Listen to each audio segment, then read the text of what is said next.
जय हिंद दोस्तों, स्वागत है आपका की बड़ी खबर के साथ एक और यहाँ पर चलेंगे। सबसे पहले और बड़ी अपडेट में आपको बताएंगे दोस्तों, संसद के विशेष सत्र को लेकर कांग्रेस पार्टी की नेत्री सोनिया गांधी की ओर से अहम बैठक बुलाई गई है। बताएंगे इसमें किस तरीके की चर्चा को लेकर संकेत दिए गए हैं। दोस्तों वहीं पर मल्लिकार्जुन खड़गे ने मोदी सरकार को फिर से अपने निशाने पर लिया है। साथ साथ उत्तर प्रदेश के अंदर प्रतिष्ठा की सीट घोसी के उपचुनाव को लेकर आज लगातार वोट डाले जा रहे हैं, लेकिन इस बीच समाजवादी पार्टी के 2 कार्यकर्ताओं को घर से उठाने का पुलिस पर आरोप लगाते हुए सपा के प्रमुख अखिलेश यादव ने कई सारे सवाल खड़े किए हैं। बताएंगे क्या है पूरी अपडेट। और महाराष्ट्र के अंदर मराठी आरक्षण को लेकर हुए बवाल के बीच बीजेपी के उप मुख्यमंत्री ने प्रेस कॉन्फ्रेंस बुलाकर हाथ जोड़कर माफी मांगी है। दोस्तों बताएंगे इसके पीछे भाजपा को किस तरीके का चुनावी नुकसान के संकेत मिल रहे हैं और देश के अंदर दिसंबर के आसपास हो सकते हैं चुनाव। बताएंगे इसके पीछे मोदी सरकार की ओर से एक और बड़ा संकेत दिया गया है। दोस्तों वहीं पर जमीयत उलेमाए हिंद ने इंडिया गठबंधन का किया है समर्थन। बताएंगे क्या कुछ कहा है जमीयत के लोगों ने। वहीं पर उमा भारती का एक बार फिर से छलका है दर्द बीजेपी को लेकर। उन्होंने टिप्पणी करते हुए कहा कि निमंत्रण के नाम पर झूठे मुंह से ही कुछ भेज दिया होता। इसके बाद उन्होंने कई और बातें कही है। दोस्तों बताएंगे पूरी अपडेट। और मणिपुर पर रिपोर्ट छापने के मामले पर एडिटर्स गिल्ड्स ऑफ इंडिया के पत्रकारों के खिलाफ सरकार ने एफआईआर दर्ज कराई है, जिसकी पूरे देश भर के अंदर आलोचना हो रही है। दोस्तों वहीं पर G20 की बैठक से पहले गरीबों के घर को छिपाए जाने का एक और मामला सामने आया है। बताएंगे आपको कैसे गुजरात मॉडल का इस्तेमाल करते दिल्ली के अंदर गरीबी छुपाने की वही पुरानी रणनीति अपनाई गई है। ऐसे में अगर आप भी मानते हैं कि इंडिया गठबंधन के लोगों को सबसे पहले ये सुनिश्चित करवाना चाहिए कि देश के अंदर इलेक्शन फ्री एंड फेयर हो, तो इस वीडियो को लाइक करके लाल बटन दबाकर चैनल को सब्सक्राइब करके बेल आइकन दबाकर कमेंट बॉक्स में जय हिंद जय भारत जरूर लिखिएगा। दोस्तों चलते हैं सबसे पहले और बड़ी अपडेट की तरफ, जहां पर केंद्र सरकार की ओर से 18 तारीख से लेकर 22 सितंबर तक संसद के दोनों सदनों के अंदर विशेष सत्र का आह्वान किया गया है। इस विशेष सत्र से पहले कांग्रेस पार्टी के संसदीय दल यानी सीसीपी की अध्यक्षा सोनिया गांधी ने मंगलवार यानी आज एक अहम बैठक बुलाई है, जिसमें संसदीय रणनीतिक समूह के सारे बड़े नेता मौजूद रहेंगे और 18 से 22 तारीख तक होने जा रहे कार्यक्रम को लेकर पूरी रणनीति तैयार की जाएगी। मल्लिकार्जुन खड़गे, राहुल गांधी समेत सारे बड़े सांसद मौजूद रहेंगे। दोस्तों इसके बाद मल्लिकार्जुन खड़गे की ओर से इंडिया गठबंधन के सारे सांसदों की बैठक बुलाई जाएगी और रणनीति के बारे में जानकारी दी जाएगी। यानी इंडिया गठबंधन में एकजुटता दिखाने के लिए 18 से 22 तारीख तक बीजेपी सरकार जो भी करना चाहती है उसके खिलाफ एक बड़ी लड़ाई लड़ने की तैयारी गठबंधन ने शुरू कर दी है। दोस्तों वहीं पर मल्लिकार्जुन खड़गे बोले, कहा ये कैसा अमृत काल चल रहा है जिसमें महंगाई ने बनाया जनता को कंगाल। हाल ही में प्रकाशित एक ताजा रिपोर्ट कहती है कि देश के अंदर 74% लोग स्वस्थ आहार का खर्चा नहीं उठा सकते, नहीं जुटा सकते। पिछले 5 साल में एक आम आदमी की थाली के दाम में 65% की बढ़ोतरी हुई है। 200 रुपए सब्सिडी के बावजूद उज्ज्वला योजना के तहत गैस सिलेंडर लेने वाले लगभग 4 लाभार्थियों में से एक नहीं पिछले साल 0 या फिर 1 LPG का सिलेंडर रिफिल कराया है। यानी इतनी बुरी स्थिति है देश के अंदर LPG सिलेंडर की, लेकिन इसके बावजूद बीजेपी के लोग ये मानने को तैयार नहीं है। दोस्तों और 200 रुपए कम हो जाने के बाद इस तरीके से ढोल पीट रहे हैं जैसे बहुत बड़ी राहत दे दी हो। साथ साथ आपको बता दें कि अखिलेश यादव ने चुनाव आयोग को लेकर एक लेटर लिखा है और एक टिप्पणी की है। उन्होंने कहा कि चुनाव आयोग कृपया देखे कि घोसी उपचुनाव जो आज हो रहे हैं उसमें समाजवादी पार्टी के विरुद्ध बीजेपी का प्रत्याशी ही नहीं बल्कि सरकारी तंत्र भी मैदान में है। यानी सरकार प्रशासन के लोगों पर आरोप लगाते हुए समाजवादी पार्टी ने एक लेटर जारी किया है, जिसमें सपा के अरविंद कुमार सिंह ने लिखा है कि जनपद मऊ की विधानसभा क्षेत्र 354 में पुलिस और सत्ता पक्ष के लोग पूरी तरह से अराजकता पर उतर आए हैं और हर हाल में हर अनैतिक काम कर चुनाव जीतना चाहते हैं। प्रशासन पूरी तरह से मूक दर्शक बनकर देख रहा है, उनका सहयोग कर रहा है। इसी क्रम में बूथ संख्या 118 की दलित बस्ती में गाड़ी नंबर UP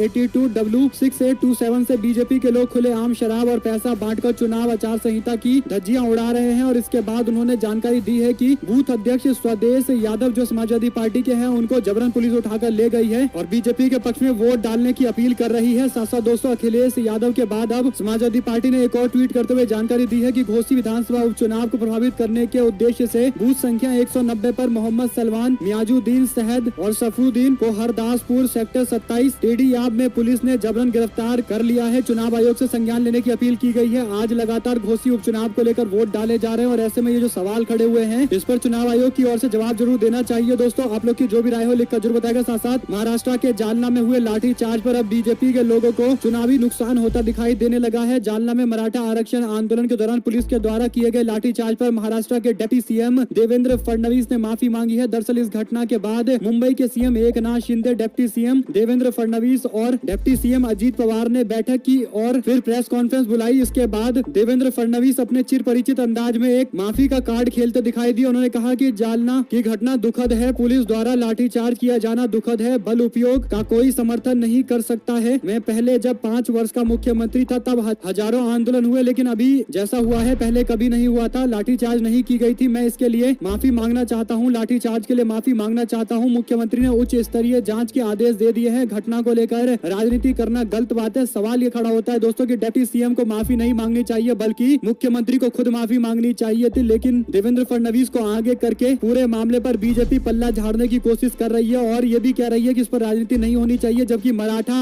आंदोलन कई बार राज्यों के अंदर हुआ है और मराठी आरक्षण एक हमेशा से ज्वलंत मुद्दा रहा है जिस पर बीजेपी ने भी जमकर राजनीतिक रोटियां सेकी है। लेकिन इसके बावजूद भाजपा के लोग लाठीचार्ज पर माफी मांगकर पूरे मामले को सॉल्व करने की कोशिश कर रहे हैं, लेकिन हकीकत यह है कि लोगों के बीच में एक तरीके की नाराजगी है और ये माफी मांग लेने मात्र से ये थमने वाला नहीं है और 2024 के चुनाव में ये बड़ा मुद्दा बनेगा, इसमें कोई दो राय नहीं है। एनसीपी के नेता शरद पवार और उद्धव ठाकरे दोनों ने जाकर लोगों से मुलाकात की है जिससे बीजेपी के लोग परेशान है। साथ साथ दोस्तों देश के अंदर दिसंबर के आसपास एक साथ लोकसभा और विधानसभा के चुनाव हो सकते हैं। इसके बड़े संकेत इस बात से मिले हैं कि वित्त मंत्रालय ने 1 फरवरी 2024 को पेश किए जाने वाले अंतरिम बजट की तैयारी शुरू कर दी है। वित्त मंत्रालय के आर्थिक मामलों के विभाग के अधीन आने वाले बजट डिवीजन ने बजट 2024-25 को लेकर सर्कुलर जारी किया है जिसमें बजट को लेकर सभी मंत्रालय विभागों से उनके बजट पर इनपुट की मांग की गई है। वित्त मंत्रालय ने इन मंत्रालय और विभागों से 5 अक्टूबर 2023 तक अपने इनपुट जमा करने के लिए कहा है। इस बजट सर्कुलर में कहा गया कि वित्त मंत्रालय के एक्सपेंडिचर सचिव अक्टूबर महीने के दूसरे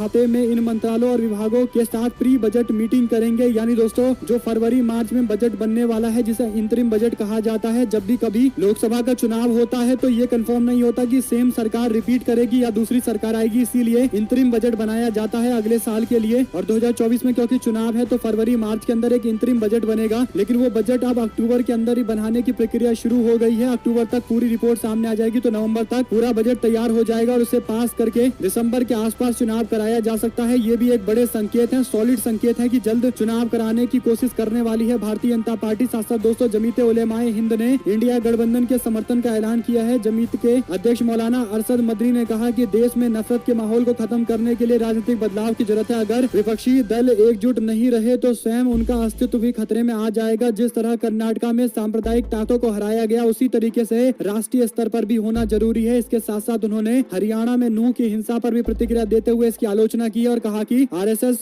हिंदुस्तान में हिंदू और मुसलमान के बीच में शांति, एकता, प्रेम और सद्भाव को बढ़ावा देने की प्रतिबद्धता से पीछे हट गया है। मौलाना ने कहा कि देश में आपसी सूझबूझ और भ्रम को खत्म करने के लिए संघ प्रमुख मोहन भागवत से जो बात हुई थी आरएसएस उस पर कायम नहीं रही है। साथ साथ दोस्तों मध्य प्रदेश में इस साल के अंत में विधानसभा चुनाव होने वाले हैं। इस चुनाव से पहले सभी दलों ने अपनी तैयारियां तेज कर दी है। इस बीच राज्य के पूर्व सीएम और बीजेपी के दिग्गज नेता उमा भारती ने राज्य में शुरू की गई जन आशीर्वाद यात्राओं में खुद को न बुलाए जाने पर नाराजगी जताई है। उन्होंने न्यूज चैनल आज तक से बातचीत करते हुए कहा कि ना तो उन्होंने खुद को किनारा लगाया है और ना ही कोई उन्हें किनारा लगा सकता है। इसके बाद उन्होंने कहा कि 2019 में मैंने कहा था कि ये चुनाव मैं नहीं लड़ूंगी। मैं 27 साल की उम्र में चुनावी राजनीति में आई थी, तब से मैं 6 बार सांसद बनी, 2 बार विधायक बनी, केंद्र में मंत्री रही, मुख्यमंत्री रही। जब मैंने कहा कि मुझे 5 साल का ब्रेक दे दो, मैं गंगा का काम पूरा करूंगी, गंगा की यात्रा करूंगी, लेकिन 2024 का चुनाव जरूर लड़ूंगी। मैंने कभी खुद को किनारा नहीं लगाया, बल्कि कोई मुझे किनारा लगा भी नहीं सकता है। ये बीजेपी के लिए सीधा संकेत और चुनौती है कि उमा भारती अब कहने लगी है कि 2024 का चुनाव तो वो लड़ेंगी। आप लोग इस बयान को किस तरीके से देखते हैं जरा लिख के जरूर बताइएगा दोस्तों, क्योंकि उमा भारती ने बड़े दुख भरे शब्दों में कहा कि निमंत्रण भेज देते, झूठे मुंह से ही भेज देते, इतने सारे नेताओं का फोटो लगाया, हमारा एक भी चिपका देते। लेकिन वो समझ गई है कि बीजेपी उनसे अपने आप को अलग कर रही है। लेकिन उमा भारती क्या कदम उठाएंगी, ये सबसे बड़ा सवाल है दोस्तों। 2024 के चुनाव और उससे पहले मध्य प्रदेश के विधानसभा चुनाव उमा भारती के राजनीतिक कैरियर के हिसाब से काफी महत्वपूर्ण है। साथ साथ एडिटर गिल्ड्स ऑफ इंडिया के पत्रकारों के खिलाफ मणिपुर सरकार ने दर्ज कराई एफआईआर। पिछले कई महीनों से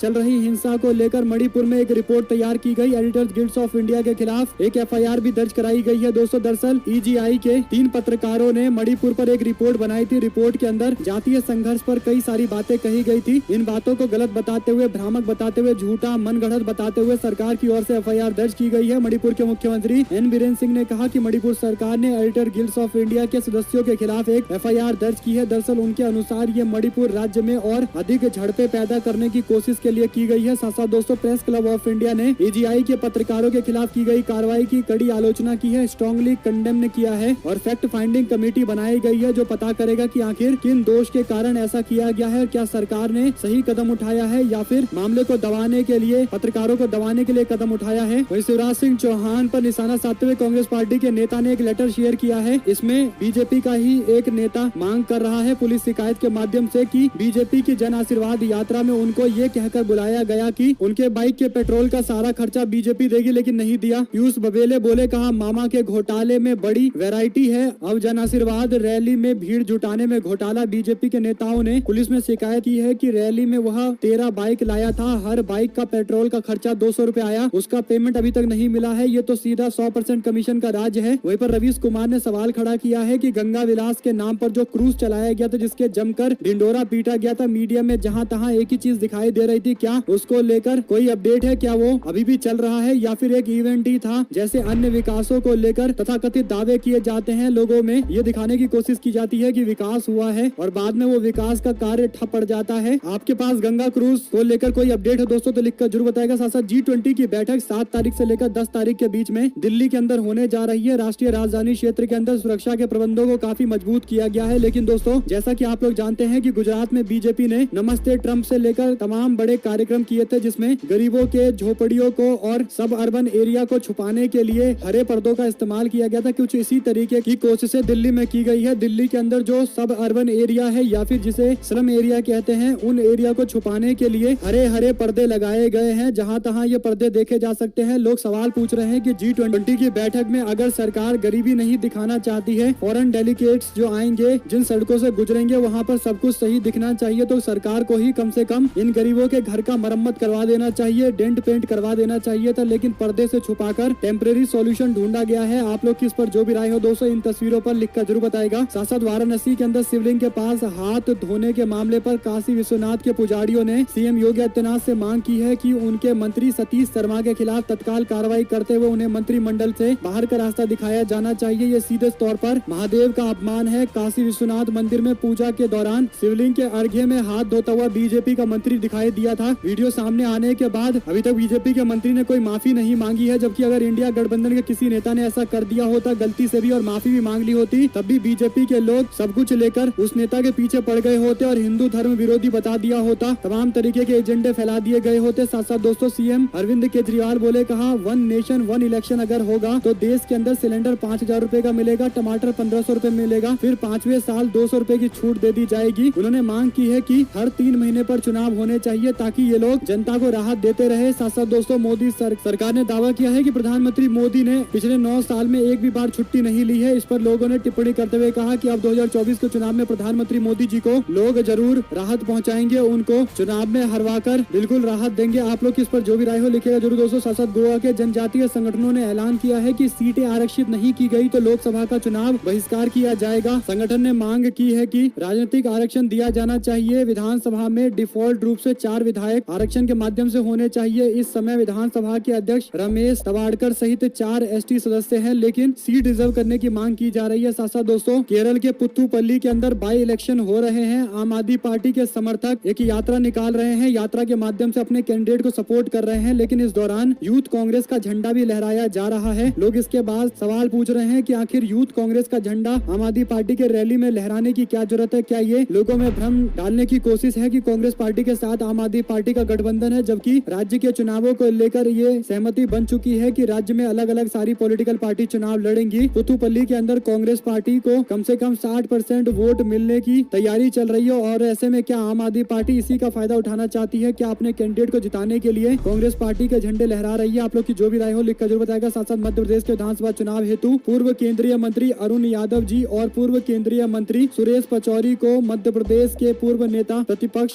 अजय सिंह को स्क्रीनिंग कमेटी के विशेष आमंत्रित सदस्यों के रूप में नियुक्त किया गया है। कांग्रेस पार्टी ने जानकारी दी है। वहीं पर मध्य प्रदेश कांग्रेस ने कहा, पूरे मध्य प्रदेश में सूखा है, शिवराज 50% का भूखा है। साथ साथ दोस्तों, 17 सितंबर को सिकंदराबाद तेलंगाना के अंदर जनसभा की तैयारी चल रही है। रेवंत रेड्डी और माणिक राव ने परेड ग्राउंड पर जाकर जायजा लिया है। इसमें राहुल गांधी और प्रियंका गांधी दोनों मौजूद रह सकते हैं। साथ साथ दोस्तों, प्रधानमंत्री मोदी को लेकर जो दावा किया गया कि 9.5 साल में प्रधानमंत्री मोदी ने एक भी छुट्टी नहीं ली है, इस पर आम आदमी पार्टी के प्रवक्ता की ओर से कहा गया कि पीएम मोदी ने एक भी छुट्टी नहीं ली। इस पर जवाब देना चाहिए सरकार को कि क्या जब प्रधानमंत्री मैन वर्सेस वाइल्ड की शूटिंग कर रहे थे तो क्या उसको छुट्टी माना जाएगा या नहीं माना जाएगा? एक जेन्युइन सा सवाल है दोस्तों। वहीं पर उदय निधि का सर किलम करने वाले को 10 करोड़ रुपए देंगे, यानी एक बार फिर से अयोध्या के संत परमहंस आचार्य ने उदय निधि के विरोध में ये टिप्पणी की है और 10 करोड़ रुपए देने की बात की है। खुलेआम धमकी दी गई है। आप लोग किस पर जो भी राय हो दोस्तों लिखकर जरूर बताएगा। साथ साथ पूर्व बीजेपी के विधायक महेंद्र बागरी ने कांग्रेस पार्टी की सदस्यता ली है। लगातार कांग्रेस पार्टी में एक के बाद एक बीजेपी के नेताओं के आने का दौर जारी है। साथ साथ दोस्तों रवीश कुमार ने जानकारी दी है कि Ravish Kumar official YouTube channel पर उनके 7 मिलियन सब्सक्राइबर हो गए हैं। रवीश कुमार बोले आप सभी का आभार, आप सभी को बधाई, आप सभी YouTube channel Ravish Kumar .official के हम सफर हैं। गोदी मीडिया की गुलामी से आजादी में ही आपके दर्शक होने का स्वाभिमान है। हर दिन अभ्यास करेंगे तो गोदी मीडिया से आजादी मिलेगी। गोदी चैनलों में होता ही क्या है, इसलिए टीवी बंद कर दे। जय हिंद। आप लोग भी रवीश कुमार जी को कांग्रेचुलेट जरूर कीजिएगा दोस्तों। साथ साथ अरविंद केजरीवाल ने वन नेशन वन इलेक्शन को लेकर जो टिप्पणी की है, बीजेपी के लोग इससे बौखलाए हुए हैं और कह रहे हैं कि इस तरीके की टिप्पणी गैर जिम्मेदाराना है। साथ साथ प्रधानमंत्री मोदी भी कांग्रेस मुक्त भारत की बात करते हैं, तो इसका क्या मतलब है कि कांग्रेसियों को मार देना चाहिए। उदयनिधि स्टालिन ने अपने दिए बयान पर अब इस तरीके से काउंटर किया है। देखते हैं बीजेपी इसका क्या जवाब देती है। साथ साथ दोस्तों भारतीय जनता पार्टी के पूर्वी दिल्ली से सांसद गौतम गंभीर का एक गेस्चर सोशल मीडिया पर वायरल हो रहा है, जिसमें वह जब अपने कमेंट्री बॉक्स की तरफ जाते हैं तो वहां पर मौजूद कई सारे विराट कोहली के समर्थक विराट विराट के नारे लगाने लगते हैं, जिससे इतने ज्यादा बौखला जाते हैं। गौतम गंभीर की मिडिल फिंगर दिखाकर लोगों को